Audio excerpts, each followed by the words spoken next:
to the world. Subscribe now to the Hot 97 YouTube channel. It's Ebro in the Morning with Laura Stylez and Rosenberg. Ladies and gentlemen, it's Ebro, Laura, and Rosenberg. Rosenberg's on assignment right now, probably for the WWE. You got Laura here with us, and our friend of the show, back again, Tamika Mallory.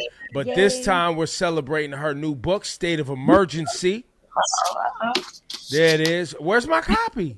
Yes, congrats. They're coming in a little nice package with some stuff, some gifts. It's coming. Now, we'd be remiss if we didn't salute Charlemagne the God, who I think helped you get this whole thing together, right? Well, Charlemagne has a his imprint now, which is called Black Privilege Publishing, and so it's with Simon and Schuster through Atria. You know, there's like layers within these companies. These are things that I've learned in the publishing world, and so I'm the first book to come out from his new publishing company. So salute to that. And so talk about what's in this book, because since we haven't received our copy yet, I know it's clearly addressing, a lot of the things that you are on the front lines of, police accountability, addressing our, I'm not going to say broken criminal justice system, because it's working exactly how they want it to work, but us changing the way we go about dealing with public safety, police accountability, et cetera, et cetera. What else is in State of Emergency? Well, State of Emergency is a book about social justice, racial justice, and it really gives people a little bit of history. Ella Baker once said that it's important not to just read your history, but to understand it, and that's a part that I think a lot of folks, new people who've come to the movement since Ahmaud Arbery, Breonna Taylor, George Floyd. You have new people coming in, even folks who are people of color like us saying, hey, I want to be more involved. I'm trying to understand these things. And there are misconceptions out there. There are narratives that folks don't necessarily understand. So there's some history in the book. But it really is a prescription for people to get in the work and to change, to go from and to sort of evolve from being an ally to really being an accomplice, someone who is prepared to sacrifice in order to be in the movement, in the work. It gives them tools. It helps them understand biases. We talk in the book about the relationship between Black people and Latino people. We talk about the relationship between Africans and African Americans, really just sort of a seasoning of things that you can use as a guide to really say, I'm taking up this mantle and I'm going to be a part of this work. Tamika, go ahead, Laura. Sorry, do we get a little bit of history of you, of like how long you've been working effortlessly? Like, you have been doing this for a very long time. And I feel like, with the rise of the Women's March, when people really started to get to know you, I don't think people really realize how long you've been working, how long you've been organizing, and, and what led you to this path. Yeah, it talks about a 25-year history of my work. It talks about the death of my son's father, which was really the catalyst for me sort of taking it on as my own, because prior to that, it was really my parents, and I was following whatever they told me to do, because you have no choice. It's almost like going to church on Sundays. I say that all the time. It's not a thing that is negotiable in households where church on Sundays is a requirement. And that's how rallies were for me as a kid. That's how community precinct council meetings and anything that had to do with the empowerment of Black folks. My parents were there. They wanted to, go to all the events, and they did. And I was young, and they took me with them. But by the time my son's father was killed, my son is now 22, and his father was killed 20 years ago.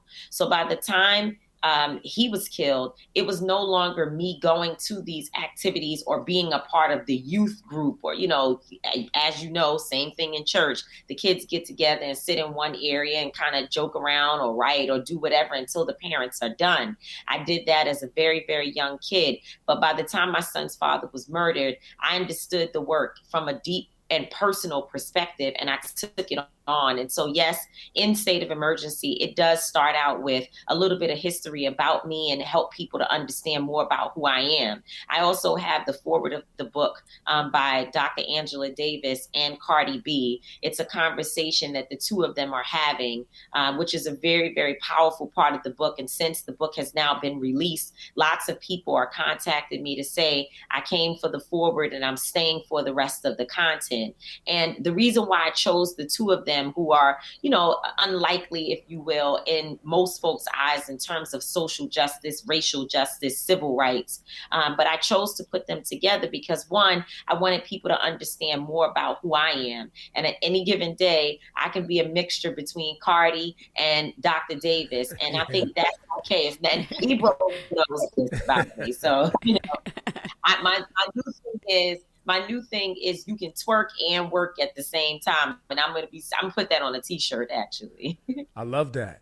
I also love how, you know, the book is about people of color coming together and addressing many of these issues and confronting white supremacy, right? I saw a subtext to the book. Can you talk about that that allyship, that relationship a little bit more? Well, I think one of the challenges that we face in this work and just in general is, you know, there are some people who want proximity to whiteness. They are trying their best to be accepted by white people because they feel that it's the least, the path of least resistance. There you go. Well, I think what we find out all the time is that while you may be accepted for a short while, there comes a point when the abuse and the attacks that Black people receive and what happens to us every day, it becomes the story of way too many. Look at what is now happening to the Asian community. A terrifying, horrific, horrible set of circumstances where you have people abusing and attacking, especially elderly people, elderly women. That is something that we 100% reject and choose to stand with and support the Asian community. But we have to be honest in saying that there has been a disconnect between the majority of the Asian community supporting Black folks and working with Black people through the issues and the challenges that we've been facing. We as Black people have been telling the whole world, if this is your issue, our issue is your issue, because one day it will knock on your doorstep. And to see that a president could get into office and begin to target the Asian community, targeting the Mexican community, as we have been targeted as Black people for far too long, now we're starting to see the worlds converging. And I can understand, although again, I support 100% the Asian community, I also understand how there are some Black people who are extremely frustrated. And when you go to them and say, we need to, you know, support, work with, or work on the challenges that the Asian community is facing, they reject it. You know, there are people who are extremely concerned that in the last just 2 months, we have an entire legislative package that has been passed to stop Asian hate, the COVID-19 Stop Asian Hate. And Black people can't get nothing. And we can't even get an anti-lynching bill finished. Right. Absolutely. Absolutely. And again, you have to keep saying it because, you know, they'll clip a little bit of us talking and go out and have it on Fox News somewhere saying that, you know, we don't support the Asian community. We absolutely do. I think that the legislation that was passed is extremely important, but we want to see the same energy for people of color, for Black people specifically. And we need communities to stand with us. So that is what. Well, but I think, and on that, you know, because we've had a lot of conversations on this program, and I've, you know, had conversations on my Apple Music platform with Asian people about the issue of proximity to whiteness and being this model immigrant that Asian people feel like they have to be accepted by the white infrastructure, right? But then many, many times, even before this time, right, there has been governmental legislation to block Asian people from access to jobs, putting Asian people in, you know, Japanese people in camps, internment camps. This has happened multiple times throughout American history.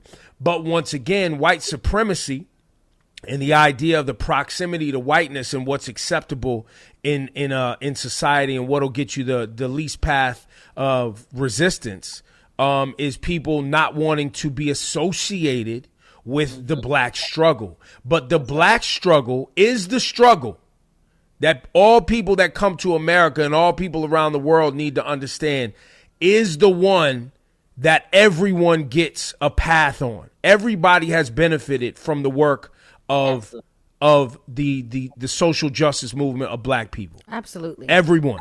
Absolutely. I'm really curious, Tamika, I want you to dig in deeper on what you said, a chapter in your book where you focus on the relationship between black folks and Latinos. Because I think it's very important because it's such a complex relationship. You know, with Latinos, there's just as many Latinos that are for the cause, that support black folks. But there's a whole nother chapter of Latinos who identify as being white. They are white supremacists. You know what I mean? Yeah. That they do not completely separate themselves from any kind of movement. They feel like, you know, listen, we saw the wave and we saw the numbers when it came to Latinos, specifically when they were supporting Donald Trump. So talk to me a little bit about that, because you also obviously are super close with Carmen Perez, who's been, you know, your sister in the struggle and in organizing, and she's been very vocal. And these are conversations that Carbon and I have had. Also, talk to me a little bit of how you view it in your book. Yeah, I appreciate it. I appreciate that. I think it's very similar to what we've already said about the Asian community. The scenario is transferable, right? All communities feel like, you know, if they can hide within this sort of thought process that they are close to whiteness, that they look a certain way, or that they're sort of skirting, right? They're under the radar. That's what they want. And I get it. Who wants to deal with what we go through as Black people? No one. No one wants to, just because of the color of their skin, be shot down on the streets. No one wants to feel the tension and pain and have the type of history that we have, because we don't want it. So I get it. However, I think your point is so true. There are many Afro-Latinos or Latino people who may not be Afro-Latino, but they still associate, understand, and struggle with us. We see them. They're out there. They're in the movement.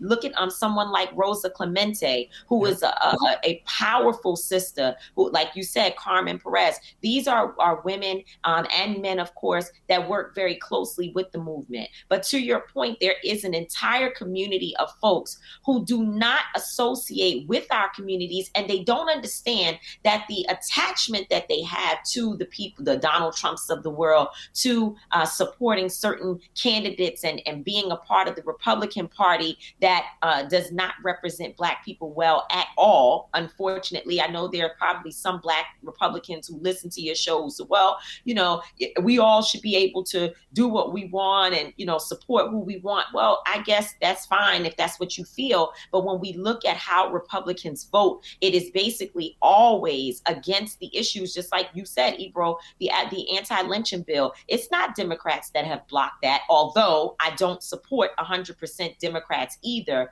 But nonetheless, they've been trying to actually get it pushed through, but they know that they're not going to be able to get Republicans to vote for it. And so when you associate yourself with a party or with other institutions that's harmful to our communities, you become a part of white supremacy. You're upholding it. And a lot of people don't necessarily see that. So I talk in the book about what it looks like to be targeted and then to be left behind, to be disassociated with certain communities that actually have the ability to help you. And let me just say, it's the same thing in the workforce, you know, and I can say it because I don't work in a corporation, and I can talk about it and really speak on behalf of Black women. I have so many Black women that contact me and say that working in certain corporations or just in different institutions, that their biggest challenge to growth, you know, promotions, obviously, and just Karenism in general, which is people just being annoying and really just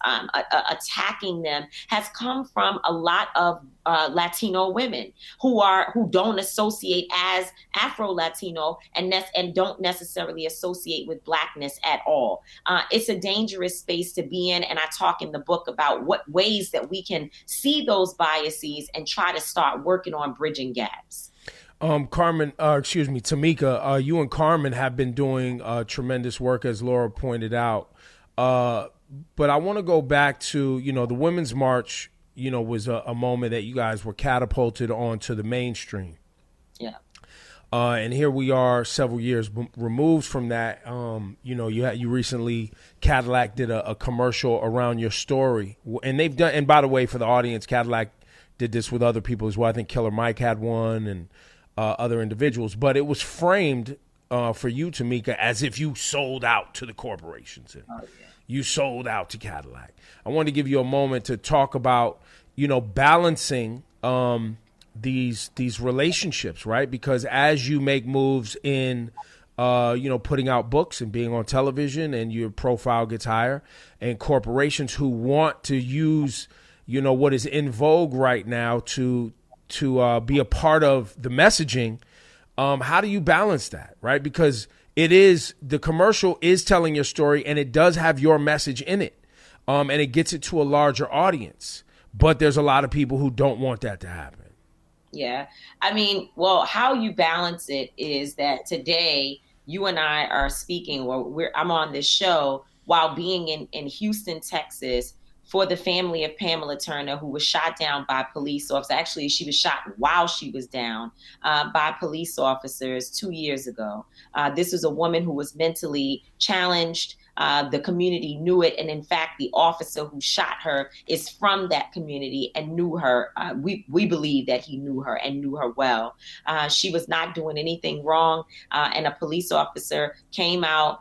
He approached her, tased her, and while she was laying on the ground, he shot her 3 times, including in her head and chest. And I'm here in Houston to be with the family and other families, and to stand with Black women who support Pamela Turner. I have worked, as you know, with the Breonna Taylor family, helped to really shape that entire movement that took place this summer, along with some of the local organizers there in Louisville. But Until Freedom, the organization that I co-founded, along with other incredible individuals, one of which this show knows well, and that's my son, Lennon. Yeah, we really were a part of helping to bring Breonna Taylor's name to an international level. I'm headed, once we leave Houston today, we're on our way to be with Sabrina Fulton and the Trayvon Martin Foundation. Now, Trayvon has been gone for several years, but yet and still we work with them. And in fact, we are part of the sponsors who helped to put this conference on that focuses on healing for mothers. It goes on and on. Cheyenne Norman, whose 4-year-old was killed in New York City some years ago, I continue to work with her and to support her. That's the balance. The balance is that I haven't stopped doing the work. My voice is in no way being compromised. My book is as real and as raw as I could possibly get it to be. And I'm working with other Black people to help do these things, like we said, Charlemagne and others. Now, I think it's important for people to know, I wrote this on my page, it seemed to help a lot of folks because they really didn't understand how the Cadillac Women's History Month campaign came about. Number one, it's a part of a larger effort where they are distributing $10 million, which is not enough. Certainly it should be more, but nonetheless, $10 million is being distributed to organizations that do criminal justice work, organizations that do civil rights work. And so they've already given the first, I think, $1 million to the Legal Defense Fund, the NAACP Legal Defense Fund, which, by the way, is a separate organization from the NAACP. I know it's confusing, but nonetheless, they are a separate organization, but they have started by giving resources to the Legal Defense Fund, and perhaps they'll be supporting the NAACP as well. And there are other groups, and we have been pushing for them to make sure that the resources that they have don't just go to large organizations like the ones that I've mentioned, but that it also reaches organizations that are background, like Erica Ford's Life Camp that you have supported, and you both have supported, and this show has supported, and other organizations. But it's important to note that I never met an executive from Cadillac, not one. I think I may have talked to someone from the diversity office one time. Other than that, I never talked to anyone from Cadillac. Spike DDB came to me, which is a Black ad agency, and asked to feature me in an ad that they were working on, a short film that they were working on, that they were producing for Cadillac for Women's History Month. They worked with me. They are the ones who informed us of the funding that was going out from Cadillac to the community, and made sure that we knew more about who and how this process was working. I worked with Spike Lee's company to also make sure that the employees who were on the set got 2 to 3 times more pay, just because of the fact that many of them were not unionized workers. And I was contacted by someone who said, here's the issue: when these jobs do not pick up union workers, we don't get paid what union workers should make. And so I refused to move forward until their pay was increased by 2 to 3 times as much. We also committed to ensuring that there would be conversations between Cadillac and some of these, between the ad agency and some of these actresses and entertainers who have different insight that they feel the agencies need to know. And everyone agreed to these things. And so people don't necessarily know the backstory. And it's an awkward place to be, because if I decided to come out and tell all of these details, it seems then the next thing that they do is say, oh, you're trying to get out in front of it because you know you're doing something wrong. And so, or why do you have to tell everybody about every family you support? That's another form of clout chasing. And so you're always in these difficult spaces. Here's what I know.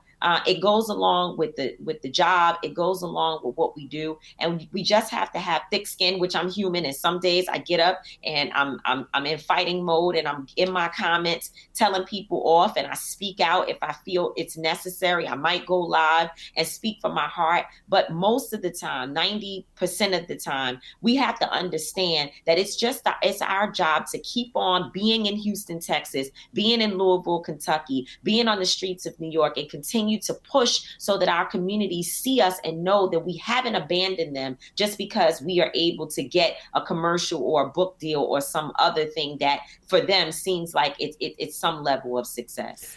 But, I guess when do we, and, it's a rhetorical question, but, as it stands now, many of these grassroots organizations and organizations that are doing the work that you do, like Until Freedom, and the fundraising, the money that goes so that you guys can live this life comes from the hardworking individuals that make donations.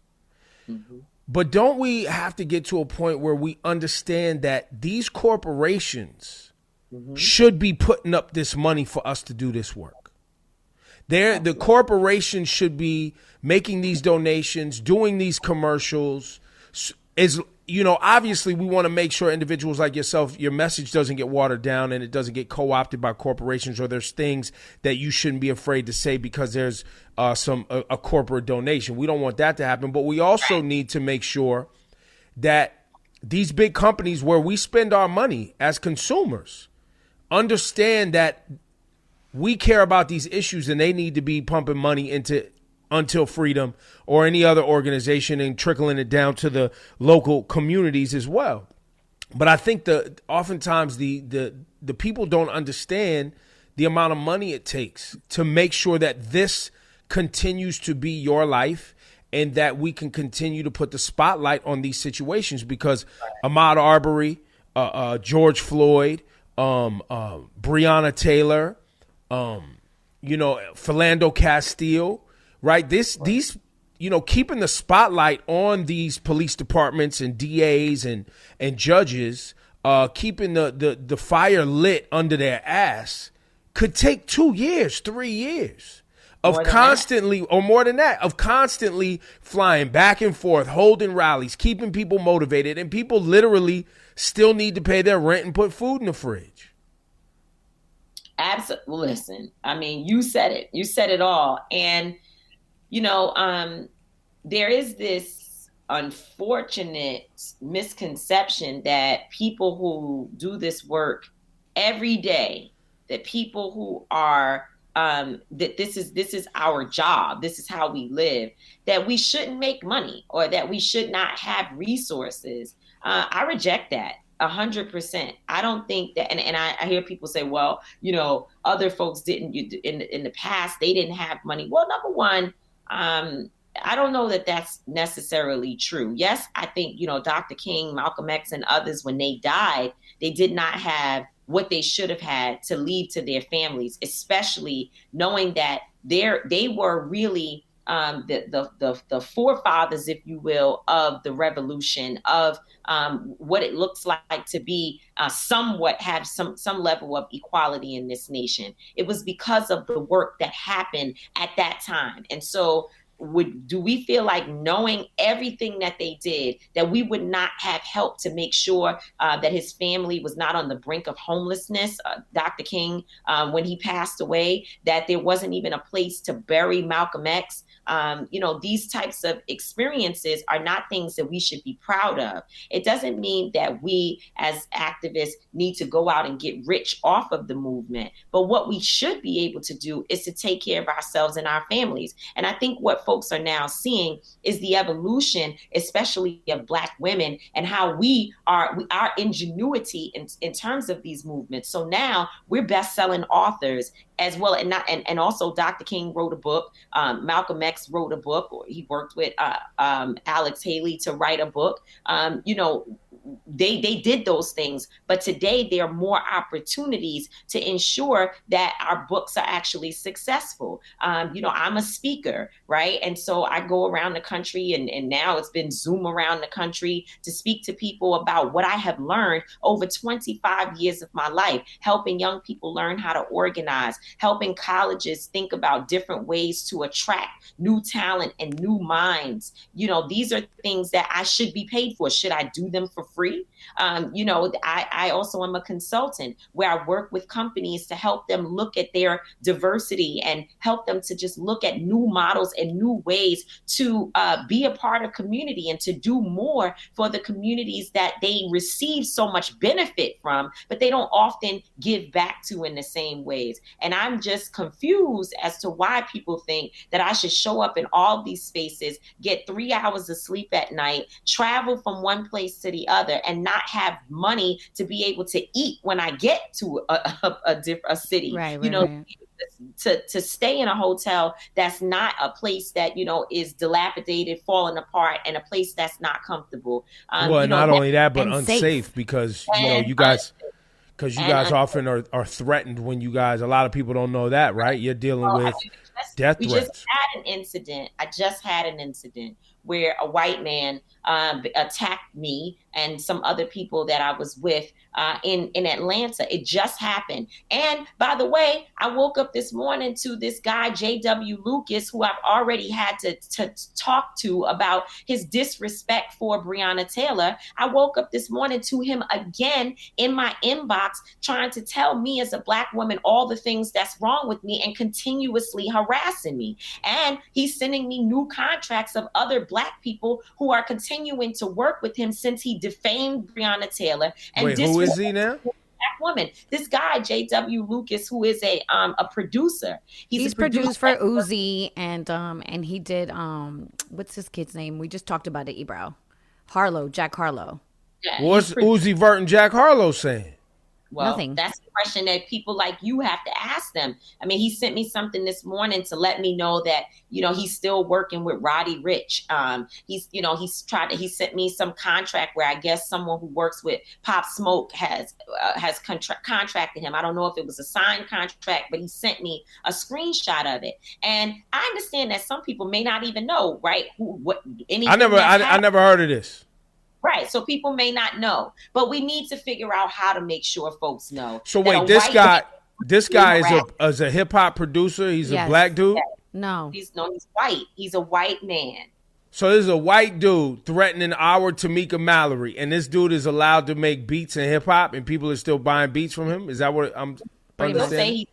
He'll say he's not threatening me. What he does is he comes in my DMs and tells me I'm a clown. He finds other ways to contact me. He writes all the time. Oh, all kinds of crazy stuff. I posted it on my page. Yeah, that ain't gonna fly. I'll deal with that. He harasses her. I'll deal with that. Literally. And so I'm saying that to say, to your point about safety, this man, you obviously don't know who he is. If you did watch videos where he's been in conversation with other people, if you watch them, and Laura, clearly you know, right? Mm-hmm. If you watch these videos and you see how he speaks to me, he's not well. So at any given moment, if I'm, wherever, and I see this man, I don't know what he might do because he's clearly crazy. Right.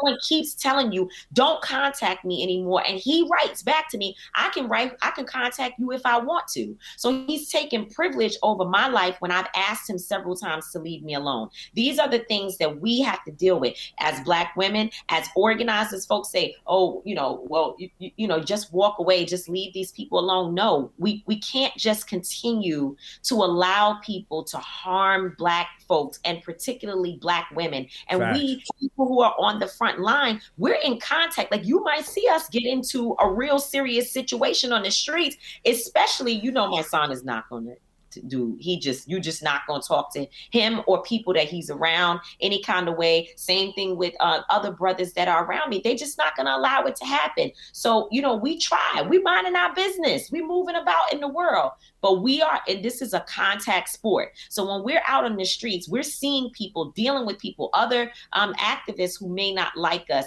Folks have all different types of issues. And what is harmful is when certain people go online and think it's a time or place, because one of the things that this guy, what's his name?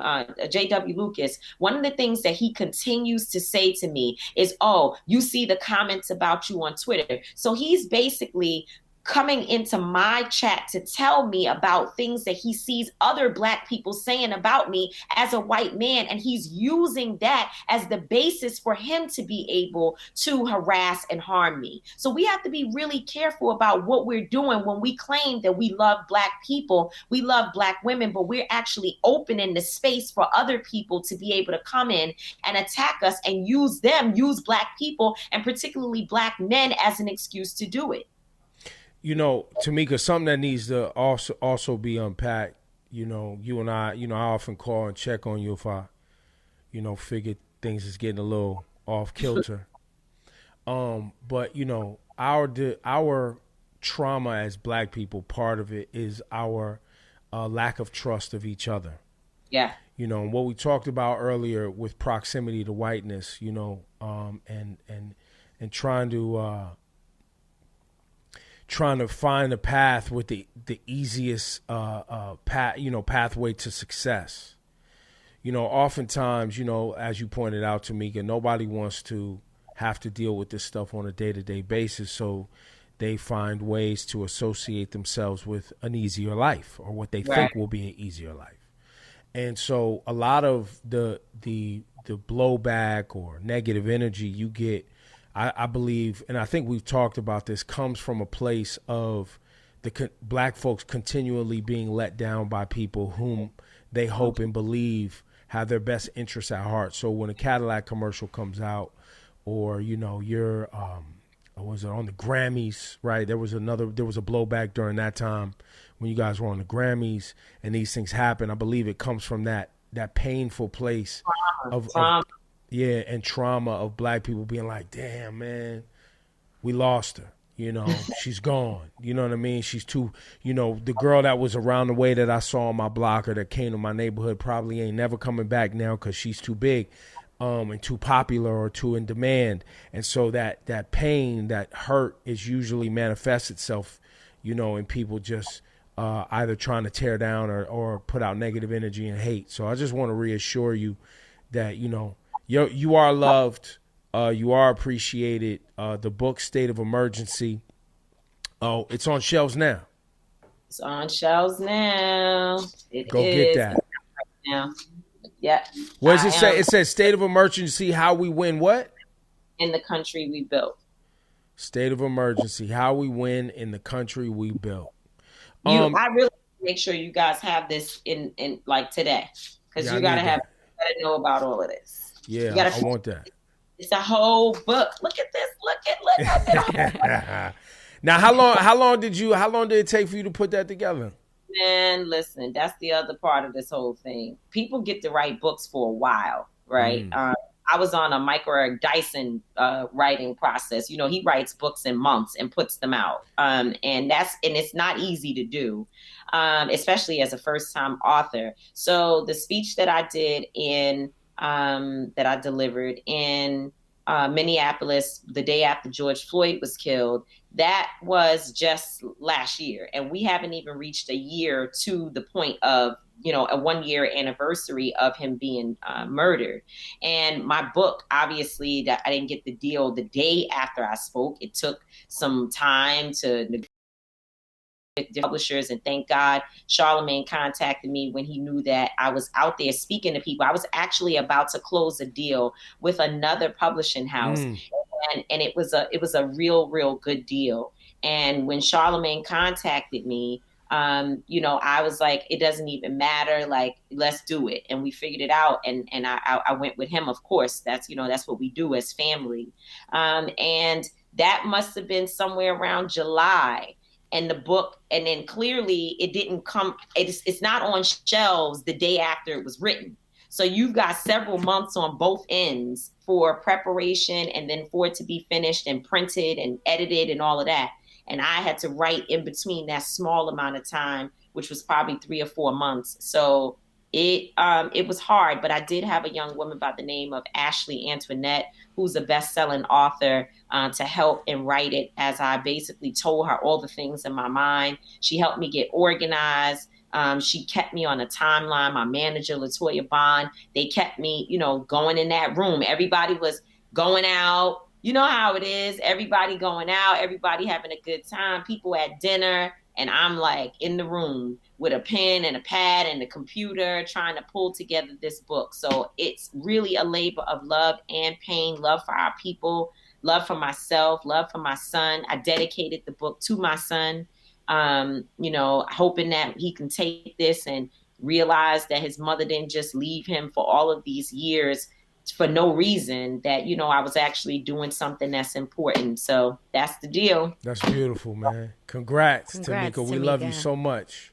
Oh, I think I would be remiss not to mention that my book tour is virtual. It's happening right now.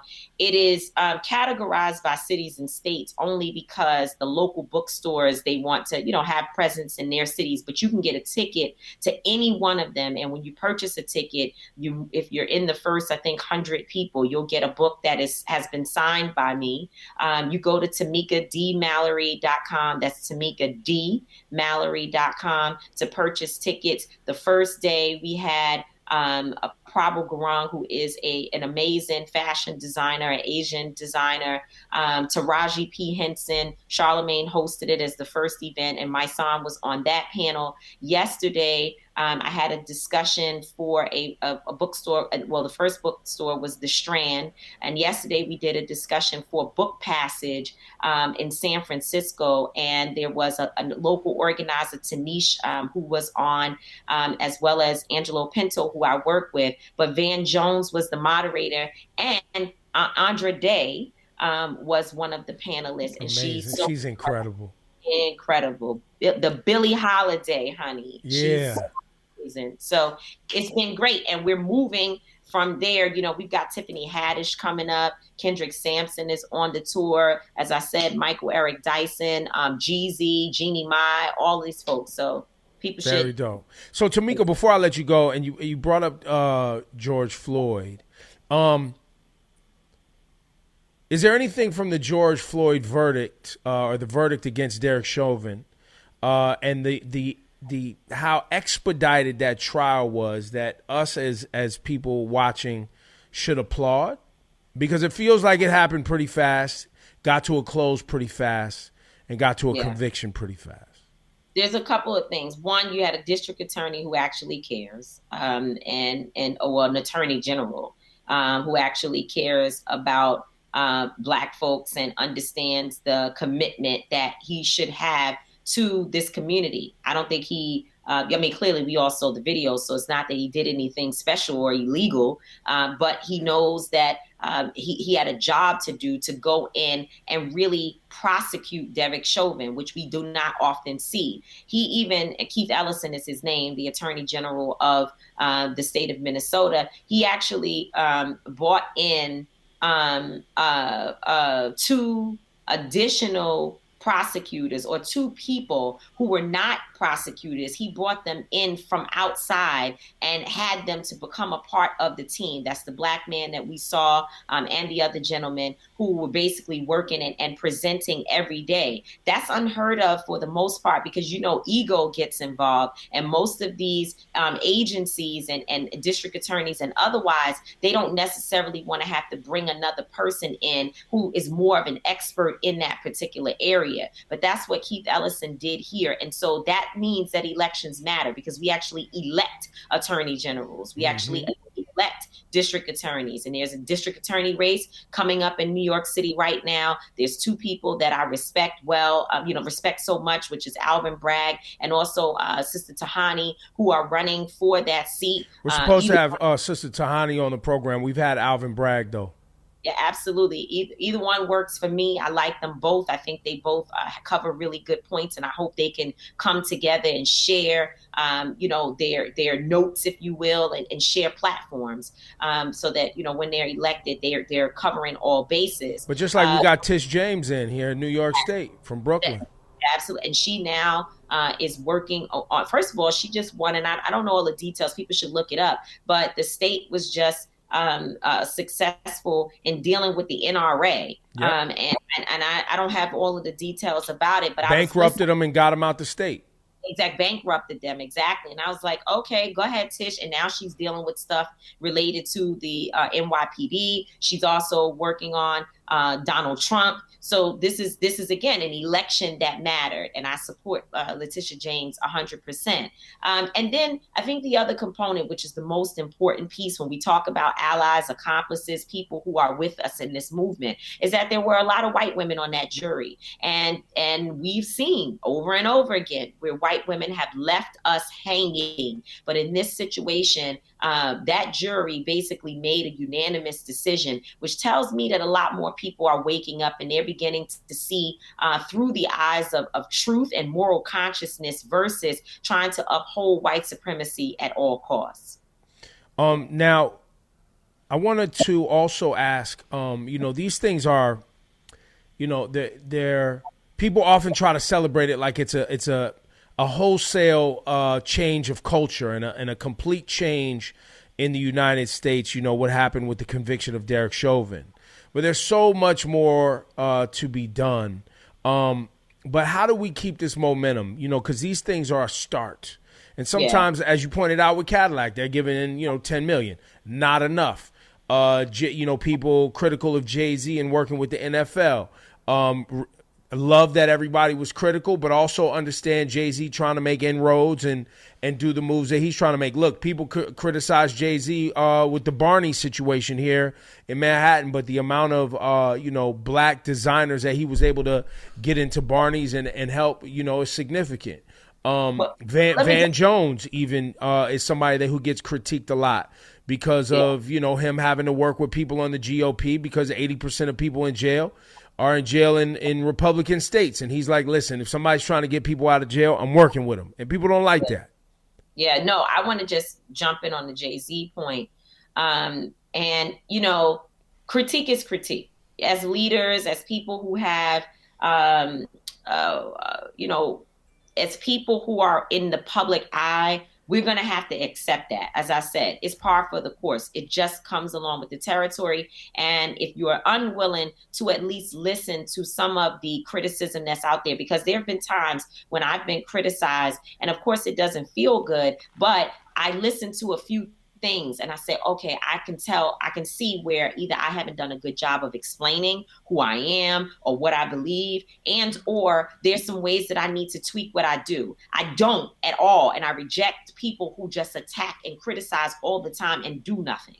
That I totally reject. I don't listen to those folks. But anyway, on Jay-Z, Jay-Z established a council of individuals once he started working with the NFL. And to be clear, I was one of those who was extremely critical. I was one of those who were critical of some of the things that Jay said and the ways in which the whole situation happened. I wish that him and Kaepernick could have been working closer together around all of that. I said all of that, and yet and still I was invited to the table to be a part of the conversation on how to move forward. And not just me, but many other organizations who have been a part of this council, and whether they've been a part of it or not, it's even folks that I've called them and said, hey, I need you to support this family. I need you to do something to help these individuals. They have been willing to do that. Rock Nation has done that. They continuously put resources into helping different individuals and organizations to do their work. And they certainly have helped us. It does not mean, and trust me, they know, because any given moment, we're in a heavy debate about different issues. It doesn't mean that I'm silenced from being able to speak or to speak out if I see something that's happening that I don't agree with. But we also understand that there is decorum that you should have in relationship with others when they will pick up the phone and talk to you so you can let them know about things that need to change. And the last thing I'll say is that I have watched them transform ideas around deals and other things that they're doing because they understand from having some of us around. My son is in the room telling them straight out. Charlemagne is in the room telling them flat out how we feel about the ways in which they approach different things. And they have actually been listening. We all have to give our people an opportunity to grow. There's no such thing as perfection. When you think about the fact that Harry Belafonte was one of those who took the resources that he made from his art and entertainment and allowed Dr. King to be able to get on a plane to go down to Selma, Alabama, and to move around this country, that's important. So Jay-Z, Puff, and all these other individuals who have been supportive of our work, they're important. And it's a lot of them. T.I., Jermaine Dupri, there are a lot of folks. Killer Mike, of course, Rhapsody, Alicia Keys. These are people who have absolutely been supportive of our work, and we need them, because otherwise, what we will end up having to do is receive too much of our support from corporations, and then they begin to control the narrative. Right now, one of the things that I can actually do something for Cadillac and still be an independent voice is because I don't need a Cadillac deal. That actually just brings enough awareness to our cause, and it helps us to broaden the amount of people that are seeing it. And it makes some white folks, to be honest, uncomfortable to have to see us on TV or online with a brand associated with the brand that they want to stay away from the Black Lives Matter movement and to stay away from this work and the passion work that we do every day. So that's one of the reasons why you do things like that. But at the end of the day, because of the support and investment of people, I get a check for $50 from a woman every week. And that check is so important in terms of how we pay rent and how we take care of our lives. And it keeps us honest. Tamika, I know you don't like to talk about all your celebrity, because, Jada, Jada Pinkett, you guys have become really close. I know Beyonce, threw your name in a song out here, you know what I mean? But Miss Tina's my girl, her mama. Beyonce's mother is my girl.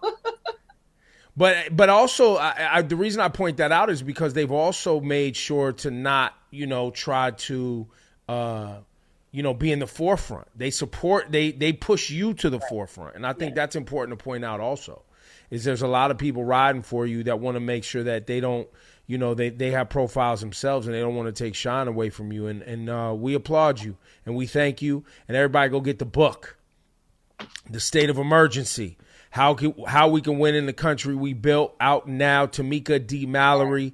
And make sure you go check out the book tour, TamikaDMallory.com. Thank you so Tamika. much for having me on today, y'all. Love of y'all course. so much. Thank you. We love you too. Thank you. We love you too. Stay for me. I will.